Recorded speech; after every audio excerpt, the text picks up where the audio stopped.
malam ini kami dari Forkopimda ya sengaja mengecek kesiapan anggota dalam pelaksanaan pengamanan Natal dan Tahun Baru.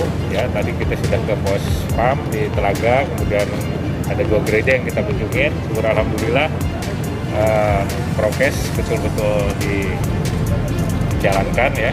Peduli lindungi juga ada di setiap gereja karena ini yang bisa mencegah ya sebaran COVID-19 di Provinsi Gorontalo. Kemudian juga kami menghimbau kepada masyarakat ya, masalah prokes ini suatu hal yang harus menjadi kebutuhan kita gitu, ya. Prokes, menggunakan masker ya, kemudian jaga jarak, menghindari kerumunan. Karena kita berusaha untuk mencegah ya terjadi gelombang ketiga lah, atau yang lebih ekstrim lagi kita mencegah sebaran varian baru Omicron ya di Provinsi Gorontalo. Untuk itu kita butuh kerjasama dengan masyarakat ya. Kita hadir untuk melindungi masyarakat. Ya.